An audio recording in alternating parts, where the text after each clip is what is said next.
할렐루야. 기도하겠습니다. 하나님 고맙습니다. 귀하게 여기시고 오늘도 복되게 사용하시는 우리 신갈 성도교회 부족한 종이 주의 말씀을 받듭니다. 성령께서 인도해 주시고 각자 달려나온 사랑하는 성도들 심령마다 예배해 놓으신 은혜로 충만케 하여 주시옵소서. 특별히 오늘 특성으로 하나님께 영광 돌린 제1여전도회 모든 회원분들께 날마다 그 입술에 찬양이 마르지 않게 하시고 행하시는 모든 일마다 기쁨으로 즐거움으로 하나님과 동행하며 행할 수 있도록 도와주옵소서. 주의 성령께서 부족한 종을 이 시간도 써 주실 줄로 믿사오며 예수님의 이름으로 기도하옵나이다. 아멘. 할렐루야. 예, 오늘 예배에 참석하신 우리 성도님들 주께서 크신 은혜와 평강으로 함께 하시기를 주의 이름으로 축복합니다. 예, 참 반가웠습니다. 예, 우리 기도하신 분이 양경하 권사님이세요? 예, 저도 양씨거든요. 그래가지고 이 양씨가 말입니다. 사실은 그렇게 특별히 잘난 사람이 없어요. 그리고 또 그렇다고 특별히 막 성격이 막 못되거나 고집스럽거나 그런 사람도 그렇게 없습니다. 동의하십니까? 예, 예. 양경아 권사님 안 그렇지요? 예, 그냥 무난하시죠? 예, 저 그런 줄 알고 있습니다. 처음 뵙지만 예, 그럴 것 같아요. 예, 그래서 늘 그래요. 뭐 우리는 잘난 사람도 없고 못난 사람도 없고 양씨는 그렇습니다. 그렇게 평범합니다. 이렇게 이야기합니다. 근데 그 평범한 게 실은 굉장히 좋은 거죠. 무난한 거고 모든 사람하고 잘 어울릴 수 있다는 것이 얼마나 복된 일인지 모릅니다. 우리 조 목사님 저랑 사실은 얘기해 본 적이 거의 없습니다. 예, 조 목사님께서 어떻게 저희 같은 학회에서 공부를 하면서 이렇게 사귀게 됐는데 일방적으로 저를 잘 봐주셔서 이렇게 말씀을 전할 기회를 주셨죠. 그리고 이제 말씀 나눌 때 굉장히 푸근하시고 인자하시고 그래가지고 왠지 많은 그 친근감을 느끼는 그런 목사님이십니다. 오늘 이 시간에 정말 주께서 꼭히 필요한 말씀으로 이 교회에 들려주시기를 간절히 소원하면서 말씀을 전하겠습니다. 잠언 28장 14절 말씀, 고집스러운 자의 결말. 참 헌신예배 제목치고는 너무 좀 그렇죠?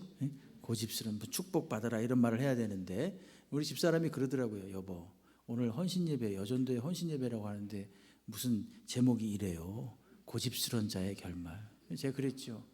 어느 교회나 고집스러운 사람은 다 있어요, 여보. 그랬습니다. 오늘 어쩌면 우리 주님께서 우리들에게 아니 나에게 하시는 말씀으로 잘 들으시면 되겠습니다. 여러분 성경이 66권으로 되어 있습니다. 저는 그런 생각을 했거든요. 신학교 가기 전에 아니 왜 66권씩이나 됐지? 그냥 예수 믿고 구원 받으시오. 아멘. 그럼 끝나잖아요. 그러면 솔직히 그렇게 장황한 설명이 필요가 없습니다.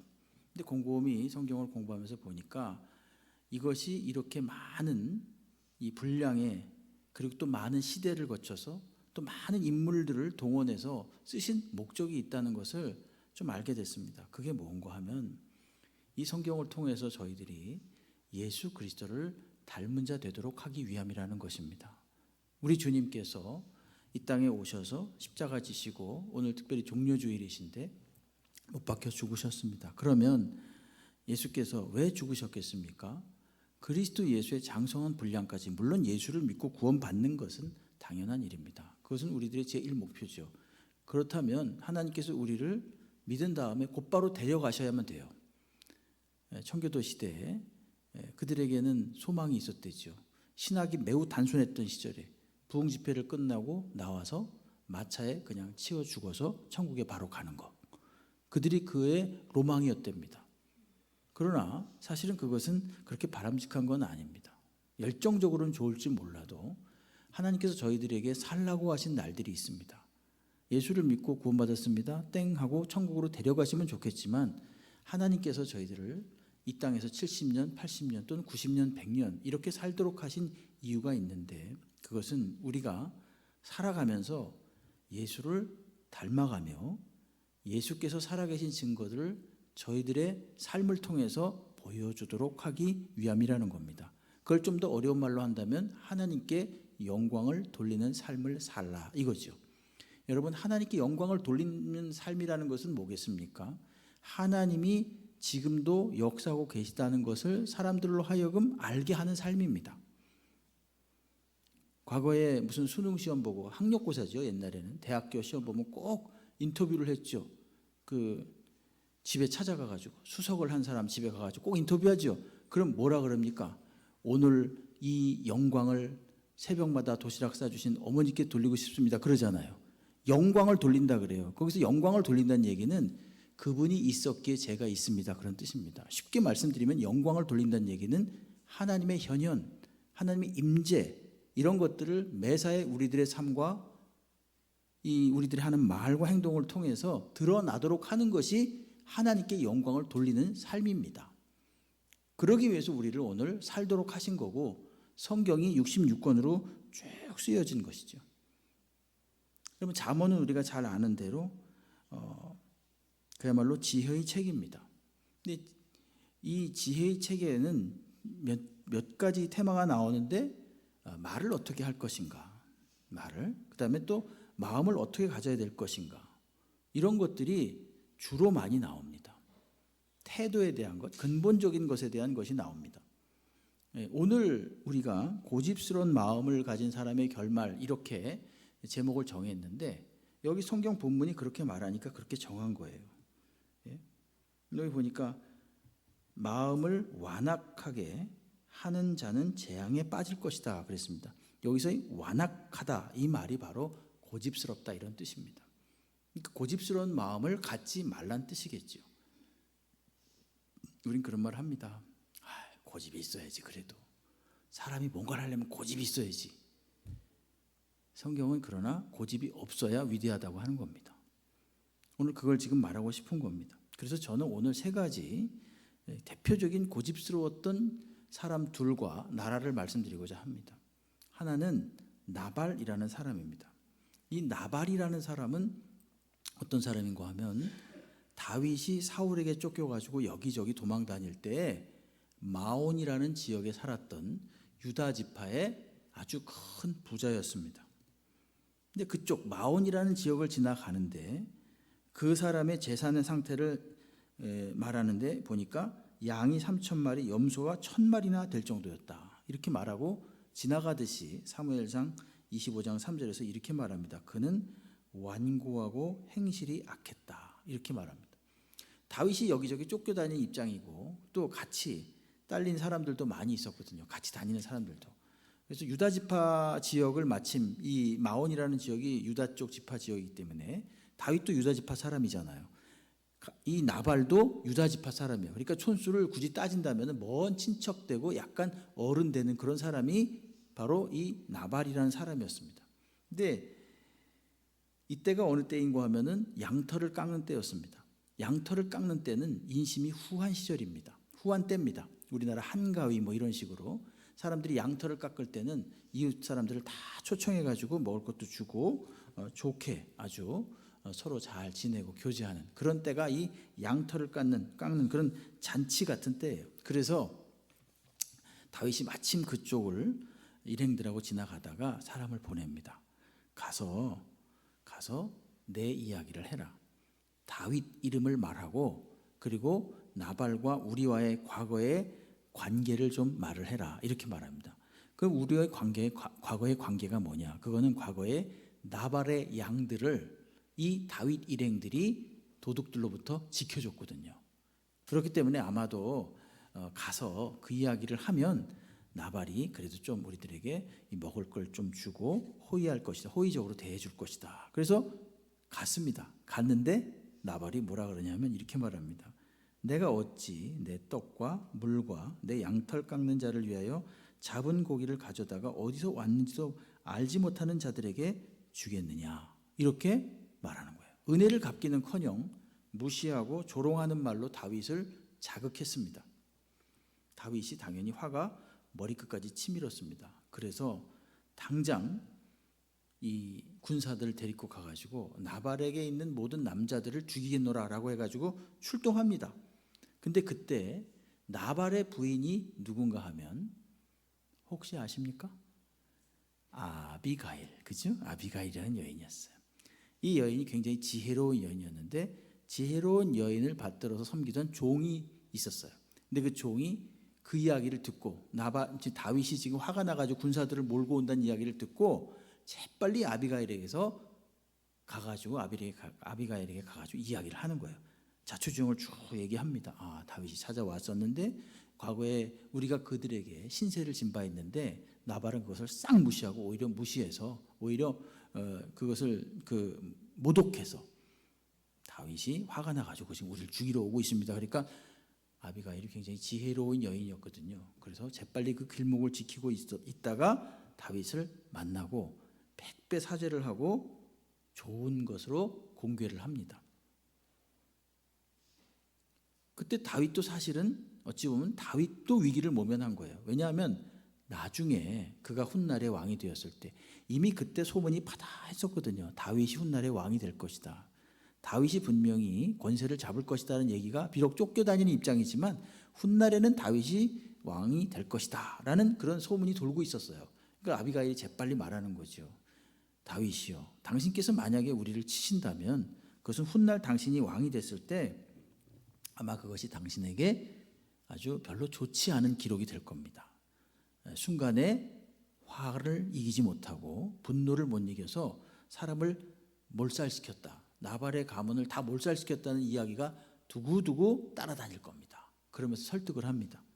그래서 다윗도 거기서 딱 누그러집니다. 그리고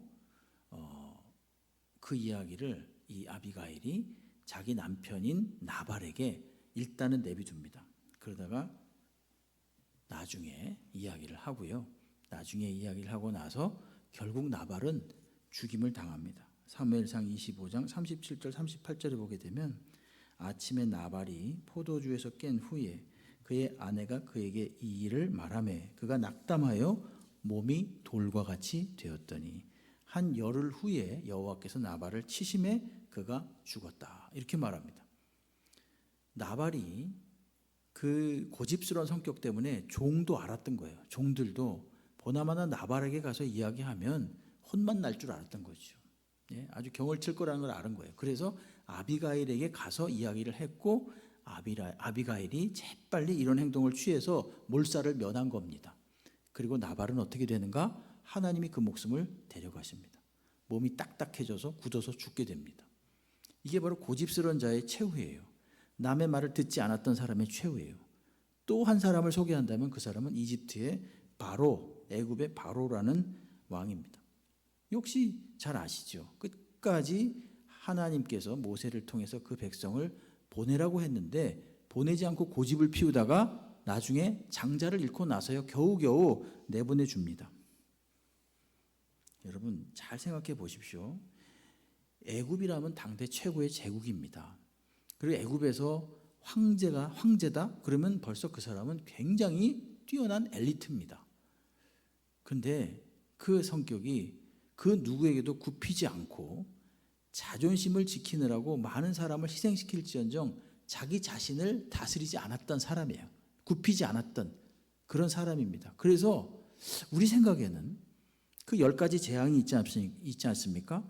피, 개구리, 이, 파리, 돌림병, 독종, 우박, 메뚜기, 흑암, 나중엔 장자의 죽음까지 10가지가 있는데 그 중에 첫 번째 또는 두 번째만 해도 깜짝 놀래가지고 보내줬을 것 같지 않습니까?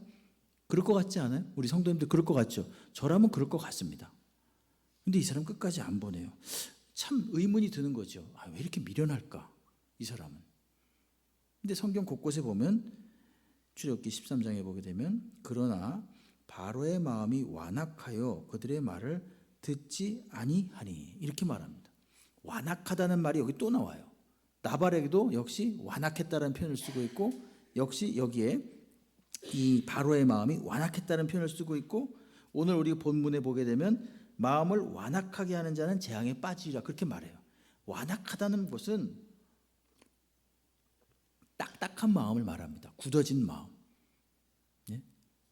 바로가 그러다가 결국은 얻어 터지고 나서 보내는 거예요. 할 수 없이 자기 아들까지 다 잃고 나서 보내는 겁니다.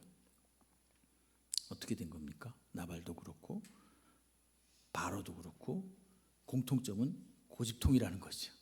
고집을 세웠다는 거죠. 네. 이거는 사람이 아니라 집단인데 나라예요. 그건 누구냐? 이스라엘 백성입니다. 이스라엘 백성.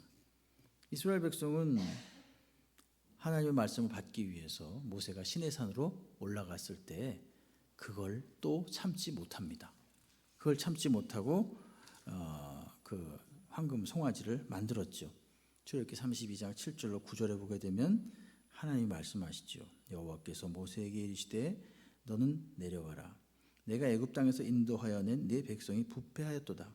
그들이 내가 그들에게 명령한 길을 속히 떠나 자기를 위하여 송아지를 부어 만들고 그것을 예배하며 그것에게 제물을 드리며 말하기를 이스라엘아 이는 너희를 애굽 땅에서 인도하여 낸 너희 신이라 하였도다.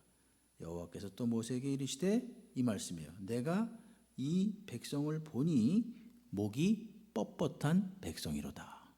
다른 말로 목이 완악하다. 마음이 완악하다. 누구에 대해서요? 이스라엘에 대해서 하나님이 그렇게 말씀하셨어요. 고집이 세다. 완악하다. 이런 표현입니다. 만약에 모세가 목숨을 건 그런 기도가 아니었더라면 이스라엘 역시 하나님에 의해서 몰살을 당했을 것입니다. 출애굽기 32장 10절에 보게 되면 그런즉 내가 하는 대로 두라. 내가 그들에게 진노하여 그들을 진멸하고 너를 큰 나라가 되게 하리라. 이렇게 말씀하세요. 그러니까 하나님께서는 숫자가 문제가 되는 게 아니에요. 충성스러운 소수를 원하시지, 충성스러운 사람을 원하시지 많은 사람에 불순종하는 사람, 고집스러운 사람을 원치 않는다는 것을 분명히 말해요. 내가 너를 통해서 다시 시작하겠다 그러거든요. 이 고집센 이스라엘 백성들이 이렇게 하나님께 지적을 받고 책망을 받습니다. 하나님은 이스라엘에 대해서 계속 반복적으로 목이 고든 백성이라는 표현을 자주 써요. 신명기 9장 6절, 9장 13절에서도 여호와께서 또 내게 말씀하여 이르시되 내가 이 백성을 보았노라. 보라, 이는 목이 고든 백성이다. 이렇게 말합니다. 결국 이스라엘 백성은 그 고집스러움 때문에 40년 동안을 광야에서 헤맨 겁니다. 나발도 그랬죠. 바로 왕도 그랬죠. 이스라엘 백성 전체도 그랬죠. 공통점은 뭡니까? 고집이에요. 완악함 때문에 그랬습니다. 고집 부리다가 큰 낭패를 본 거예요. 여러분 국어사전을 한번 찾아봤거든요. 고집 이렇게 해서 국어사전 찾아보니까 자기 의견을 바꾸거나 고치지 않고 굳게 지켜서 우김 이렇게 돼 있어요. 다시 말씀드릴게요. 자기 의견을 왜 웃으세요? 자기 의견을 바꾸거나 고치지 않고 굳게 지켜서 우김. 이게 고집이랍니다. 국어사전 찾아보시면 나올 거예요. 다른 말로 말하면 내 생각을 수정할 생각이 없다는 겁니다. 혹시 나의 남편이나 나의 아내가 그렇습니까? 네? 그럼 아니면 내가 그렇습니까? 한번 잘 생각해 보십시오. 왜 그러면 고집을 부리겠습니까? 고집을 왜 부릴까요? 내가 옳으니까. 누가 말해도 내가 옳으니까 고집을 부리는 거예요. 옳다고 믿는 거예요. 편견 또는 잘못된 확신을 가지고 본인이 옳다고 확신하니까 고집이 생기는 거예요. 여러분 혹시 그런 분 있습니까? 교회에서도 저분하고는 말이 잘 안 통해. 그런 분 있어요? 예? 도무지 말을 해봤자 듣지를 않아. 자기 고집대로 해. 그렇게 말을 듣는 분이 있습니까? 근데 그 저분이 바로 나라면 얼마나 서글프겠어요. 그분이 바로 나라면 얼마나 서글프겠어요. 네? 조심해야 됩니다. 혹시 스스로를 잘 생각해 보십시오. 대화를 하는 것. 우리나라는 말입니다. 참 많이 배운 나라예요. 미국이나 이런 서구 열강에서요. 우리나라만큼 교육 수준이 높은 나라가 별로 없답니다. 예? 오죽하면 미국 대학 교수가 우리나라 교육 수준이 자기네보다 훨씬 높다고 인정을 했어요. 거의 70% 이상, 80% 이상 다 고등학교를 나오고 거의 문자를 모르는 사람이 없잖아요. 우리나라가. 근데 우리나라가 뭐가 좀 문제인 거 하면요. 듣질 않아요. 말을. 서로의 말을. 안 들어. 여러분 국회의원들 말입니다. 다 엘리트들이에요. 다 배울 만큼 배운 사람들이에요. 우리 막 손가락질하잖아요. 어쩌면 저렇게 싸움을 할까? 왜 싸움을 합니까? 안 들어요. 안 듣잖아요. 여러분, 제 아는 친척이 이 연극을 가르칩니다. 연기를 가르쳐요. 근데 어떤 배우가 좋은 배우냐 이렇게 물어봤더니 저희 생각에는 어떻습니까? 뭐 연기를 잘하고 말을 잘하고 이런 사람이 좋은 배우라 그럴 것 같지요. 저도 그렇게 생각을 했는데 물론 그것도 좋은 배우지만 그거보다 더 좋은 배우는 어떤 배우냐면요. 상대방이 대사를 할 때요. 잘 듣는 배우가 좋은 배우래요. 좀 아마추어 배우들은요. 상대방이 대사를 할 때요. 자기 대사 생각하고 있다는 거예요. 그러니까 다시 말하면 감정의 교류가 극에서 안 일어나는 거예요. 그 사람이 말을 할 때 충분히 공감하고 받아들이고 반박할 건 반박하고 이해할 건 이래야 되는데 일단 듣는 데서 실패하는 거예요. 그러다 보니까 자기 대사만 생각하는 거죠. 자기 말만. 혹시 회의하다 그런 분 없습니까? 네? 회의하다가 누가 막 열심히 얘기하고 있는데 그게 아니고 이러면 중간에 자르는 분 없어요? 이후로 그런 분 없기를 바랍니다. 네? 제발 저도 회의를 많이 주재하는데 맹점이 그거예요. 말 다 옳아요. 전부 다 옳은 말 합니다. 아니 틀린 말이 어디 있겠어. 다 교회를 위해서 하자고 하는데 다 옳은 말이에요. 근데 말입니다. 중요한 건 나만 옳다는 게 문제예요. 나만 옳다고 고집을 피우는 게 문제라니까요. 그러니까 어떤 일이 발생하느냐면 남이 말을 하는데 듣지를 않아요. 그래놓고 내가 주장할 것만 생각을 하는 겁니다. 그런 말 하잖아요. 우리나라는요. 교육의 목표가 1등을 만드는 거래요. 근데 다른 소위 우리가 선진국이라고 하는 나라들의 교육의 목표는 교양인을 만드는 거래요. 1등을 만드는 것이 교육 목표인 나라와 교양인을 만드는 것이 교육 목표인 나라. 1등을 만드는 목표인 나라는 아무래도 목적은 잘 성취할 겁니다. 빨리빨리 발전할 수는 있어요. 그러나 그 서로 간의 이 관계는 별로 좋지 않는 것이죠. 그렇죠? 별로 그렇게 합력해서 뭘 이룰 수가 없고 장기적으로 가다 보면 그런 나라는 교양인을 만드는 나라보다 뒤처질 수밖에 없다는 거예요. 여러분 저희가 그렇지 않습니까? 혹시라도 아니면 내가 그렇지 않습니까? 남이 말하고 있는데 안 들어요. 그리고 내가 말해서 반드시 내 주장이 관철돼야만 돼. 이렇게 생각을 하는 거예요. 회의를 임할 때 기본적으로 여러분께서는 어떤 마음을 가지고 회의에 임하세요? 오늘은 내가 이 말을 해가지고 반드시 관철시킬 거야. 이런 마음으로 회의를 임하십니까? 아니면 오늘 어떤 의견이 나오든지 가장 좋은 의견, 가장 좋은 말, 교회를 위해서 가장 유익한 걸 택할 거야. 벌써 근본적인 접근 자체가 다른 거예요. 오늘은 내가 생각하고 있는 이것을 꼭 관철시킬 거야. 이런 마음으로 만약에 회의를 임하신다면요. 싸움밖에 안 됩니다.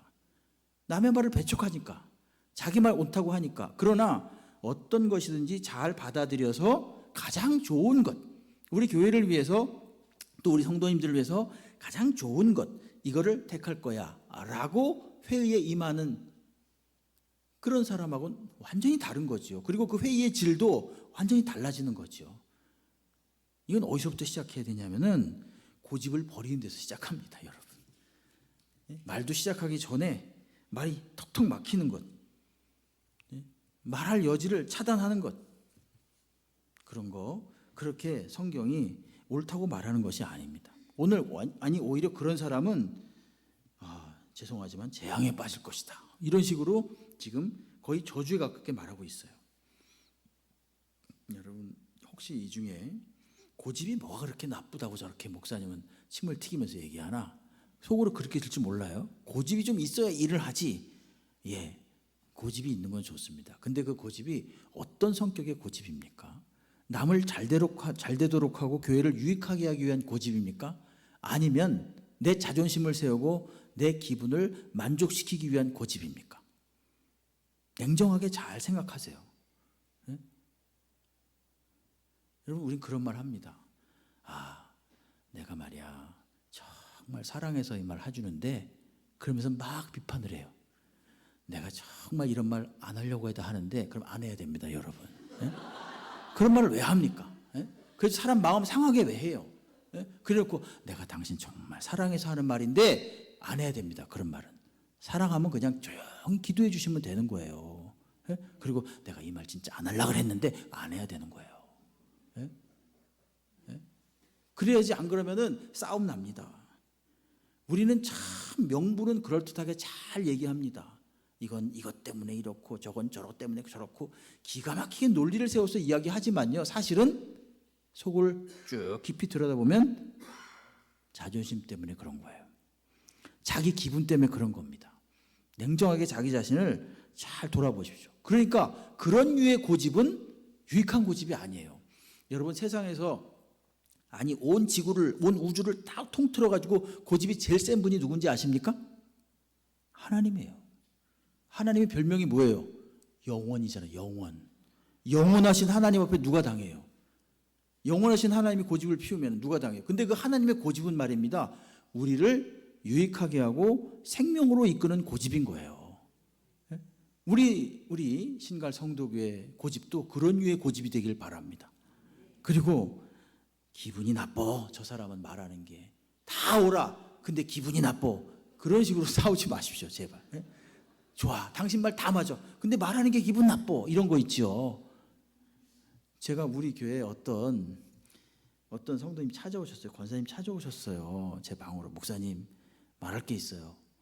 그러더니, 아니, 목사님 공식적으로 아무개 권사가 이렇게 하는데 이게 맞아요, 틀려요? 재직기 시간에 제가, 목사님 그분 참 착해요. 왜 착하냐면요, 저한테 미리 재직할 때 발언할 걸 미리 말해요. 와가지고, 목사님 제가 이번 재직했대요, 제가 반드시 손들고 이야기할 겁니다. 뭘 얘기할 건데요, 권사님? 그랬더니 아무개 권사가 있는데요, 이렇게 하는 게 맞는지 틀리는지 목사님이 재직할 때 딱 결정해 주세요. 그것까지 나한테 답을 다 주고 얘기를 하는 거예요. 그러면서 뭐 그럴듯한 명분, 이게 교회를 위해서요, 이렇고요 저렇고요. 내가 가만히 듣다 그랬어요. 권사님, 솔직히 말해보세요.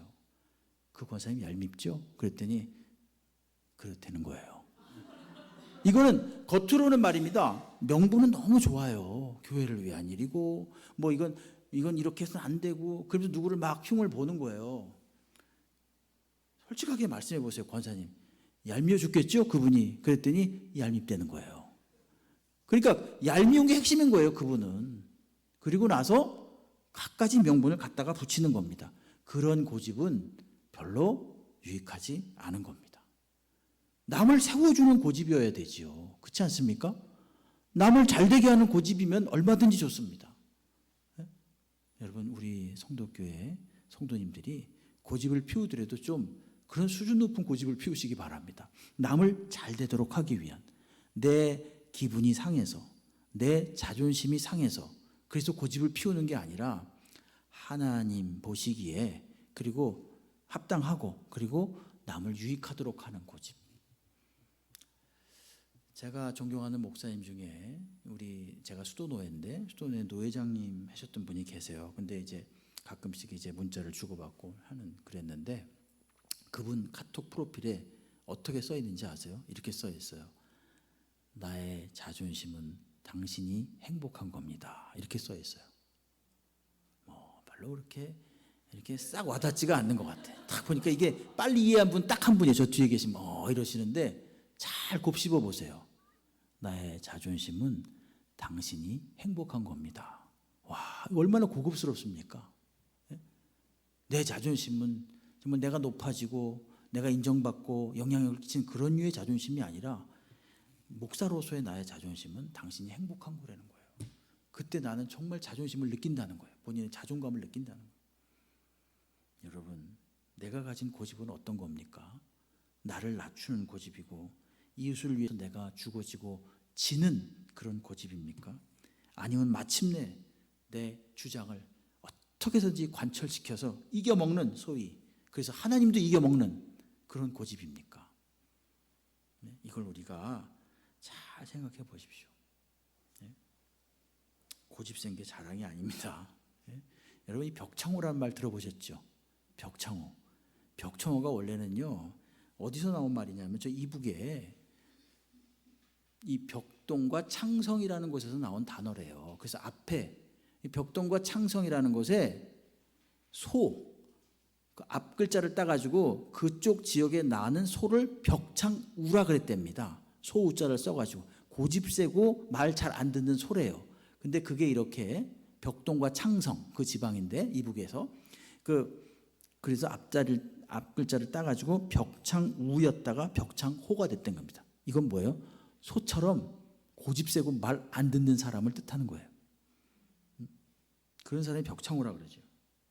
여러분, 우리의 고집은 그런 데 쓰는 게 아니라, 내 고집을 세우는 데 쓰는 게 아니라, 내 유익을 위해 쓰는 게 아니라 상대방을 유익하게 하고 상대방을 세워주는데 고집을 쓰시기 바랍니다.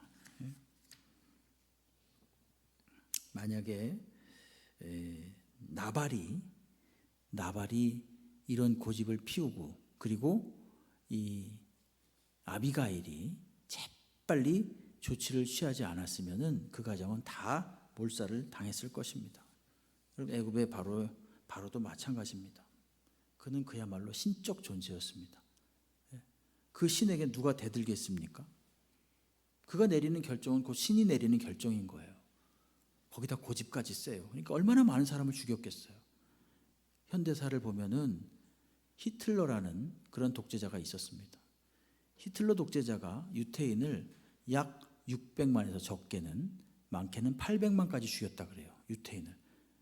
뿐만 아니라 자국의 젊은이들도 전쟁터에 나가서 엄청나게 희생을 당하고, 유럽 일대에 그 전쟁을 치르면서 독일군에게 직간접적으로 피해를 보고 사상된 사람들이 약 수천만 명이라고 합니다. 몇 천만 명이 된대요.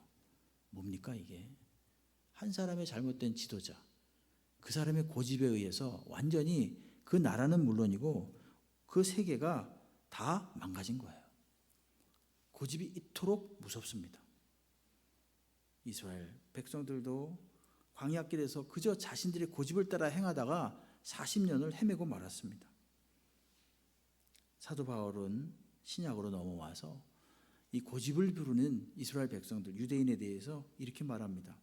로마서 2장 5절인데요. 다만 내 고집과 회개하지 아니한 마음을 따라 진노의 날, 곧 하나님의 의로우신 심판이 나타나는 그날에 임할 진노를 내게 쌓는도다. 고집을 피운다는 건 뭐냐? 하나님의 진노를 계속 쌓아가고 있는 중이라는 것입니다. 그 정도로 고집은 바람직한 것이 아니라는 거예요. 정말 가정에서 우리 남편하고는 말이 안 돼, 그런 가정이 있습니까? 아니면 우리 아내하고는 정말 말이 안 돼, 그런 가정이 있습니까? 여러분, 회개하시고 빨리 고집을 내려놓으십시오. 교회에서 저분하고는 도저히 말이 안 돼. 여러분, 이게 얼마나 서글픈 일입니까? 우리가 이게 천국의 모형이 교회라고 하는데, 이 교회에서 서로 정말 잘해주기도 바쁜데, 서로 사랑하기도 바쁜데 고집 피우고 말 안 듣고 말도 통하지도 않고, 그거 얼마나 답답하시겠어요.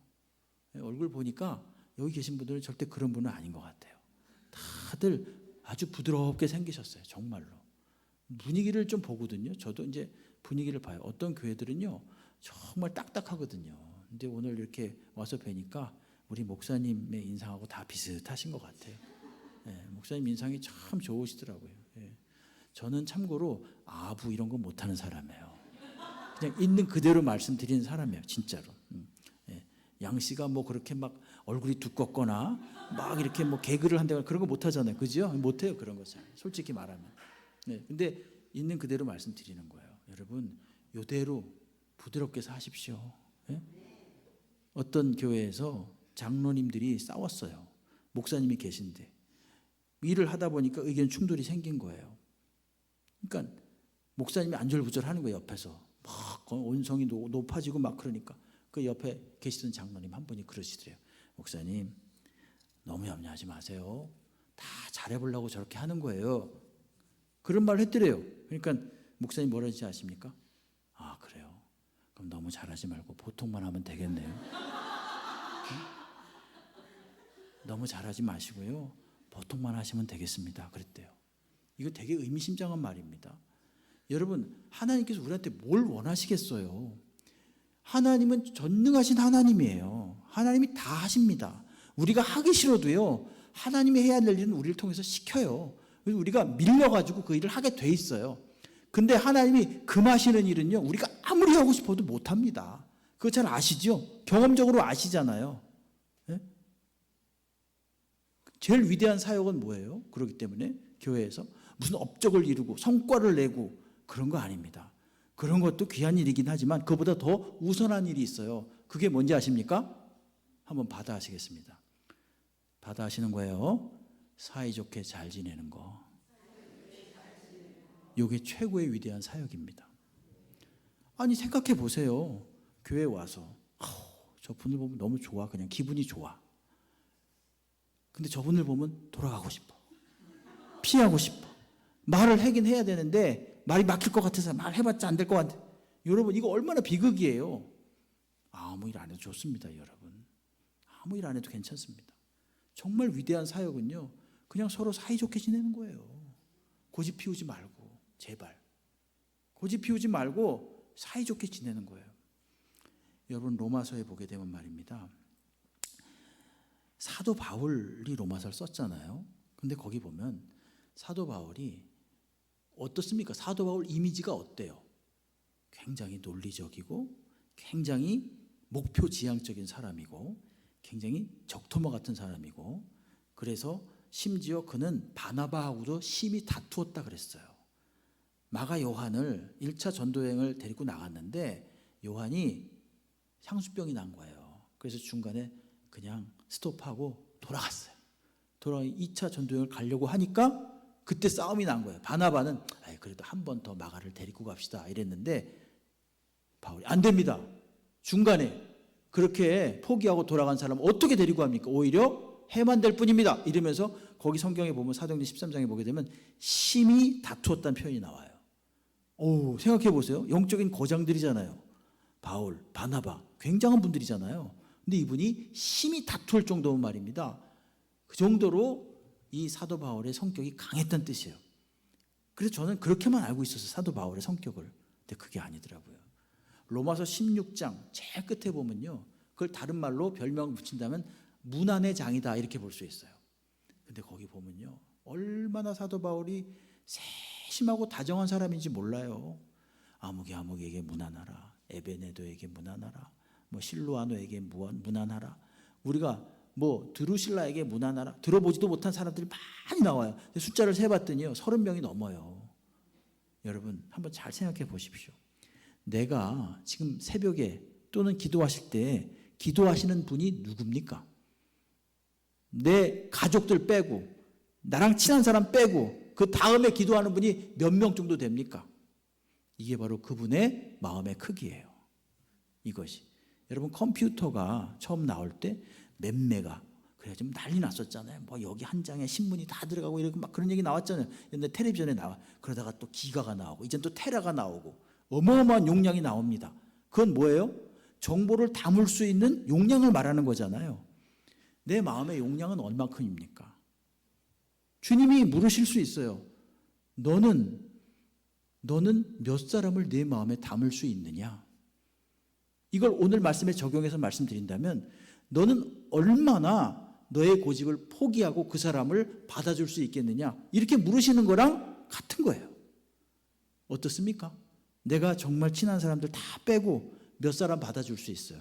더 나아가서 내가 미워하는 사람, 마음에 안 드는 사람, 그 사람을 내 마음을 열고 받을 수 있는 용량이 도대체 얼마나 됩니까? 100메가? 1기가? 여러분 우리가 그런 말 잘합니다. 마음을 넓혀야죠. 이런 말 많이 하죠. 마음을 넓히세요. 마음을 따뜻하게 가지세요. 이런 말 하는데 그게 사실은요 쉬운 게 아닙니다. 마음을 넓히려면요 마음이 찢어져야 됩니다. 여러분 이 중에 혹시라도 과거에 어떤 사람에 대해서 미운 감정이 있고 용서하지 못하는 감정이 있는데 아직도 요렇게 하고 계신 분 계십니까? 그럼 그 사람은 아직도 오늘 종려주일이죠. 주님께서 화목제물로 우리에게 오셨습니다. 그 예수 그리스도를 아직도 이해하지 못하는 거예요. 주님은 자기를 죽이셔서 우리를 하나님께 인도하신 거예요. 여러분 우리가 죽지는 못할지라도 우리의 마음을 넓혀서 우리의 고집을 꺾어서 그 사람을 하나님께 인도하고 싶다면 얼마나 좋은 일이겠어요. 하나님이 얼마나 기뻐하시겠어요. 여러분 고린도 교회 말입니다. 사도 바울이 고린도 교회에 편지를 보냈어요. 그 편지를 보냈는데 왜 보냈는지 아십니까? 싸워서 보낸 거예요. 고린도 교회가 어떤 교회인데요? 예언이 있고 방언이 있고 각종 은사가 넘쳤던 교회입니다. 뭐 송사가 근데 보니까 그 내막을 들여다보니까 매 싸움이 많아요. 음행도 있어요. 성도 간에 송사도 하고 막 그래요. 그리고 파벌이 그렇게 많았어요. 많다기보다는 파벌이 지어져 있었어요. 바울파, 아볼로파, 게바파 이래가지고 막 이렇게 정해져 있었어요. 그래서 사도 바울이 뭐라 그럽니까? 신령한 교회요. 그렇게 말 안 합니다. 예언도 하고 방언도 하고 뭐 여러 가지 은사가 나타나는 멋있는 교회요. 그렇게 말하지 않습니다. 뭐라 그런지 아십니까? 너희들은 아직도 육신에 속한 자로다. 이렇게 말해요. 그래서 나는 너희들을 신령한 자들을 대함같이 대하지 못하겠다. 미안하지만. 겉으로 나타나는 표적이나 은사나 이런 것들은 굉장히 번쩍번쩍하는 건 맞는데 한 사람도 수용하지 못하는 거예요. 서로 자기 고집을 하나도 안 꺾으려고 그러는 거예요. 이파저파 갈려서. 여러분 이게 얼마나 슬픈 일입니까? 그건 신령한 게 아니에요. 어린애 같은 거고 육신적인 겁니다. 여러분 정말 마음이 넓어졌으면 좋겠습니다. 정말 우리의 고집이 좀 떨어졌으면 좋겠어요. 고집이 다 이렇게 좀 녹아졌으면 좋겠습니다. 오늘 기도하시기 바랍니다. 주님, 제 고집이 좀 이렇게 사그러지게 해주십시오. 하나님은 아시잖아요. 그리고 본인도 아시잖아요. 이게 무엇을 위한 고집인지 그 원인을 아시잖아요. 여러분, 우리 성경은 오늘 분명히 말합니다. 마음을 완악하게 고집스럽게 하는 자는 재앙에 빠질 것이다. 이렇게 말합니다. 여러분, 우리는 멈추어서 왜 고집이 생기는지 잘 생각해 봐야 됩니다. 그리고 그 고집의 결과가 무엇인가를 잘 생각해야 됩니다. 갈라디아서 5장 26절은 말합니다. 헛된 영광을 구하여 서로 노엽게 하거나 서로 투기하지 말라. 헛된 영광을 위하여 고집 피우지 말라는 얘기입니다. 한마디로 말하면. 고집은 육신의 욕심을 따라 행하는 겁니다. 여러분, 우리는 성령을 따라 행하는 사람들입니다. 성도들이에요. 갈라디아서 5장 16절은 말합니다. 내가 이르노니 너희는 성령을 따라 행하라. 그리하면 육체의 욕심을 이루지 아니하리라. 로마서 8장 14절은 이야기합니다. 무릇 하나님의 영으로 성령으로 인도함을 받는 사람은 곧 하나님의 아들이다. 이렇게 말합니다. 성령 하나님을 의지하시기 바랍니다. 그래서 내 육신적인 생각들이 다 녹아지고 꺾여지고 성령의 인도함을 받아서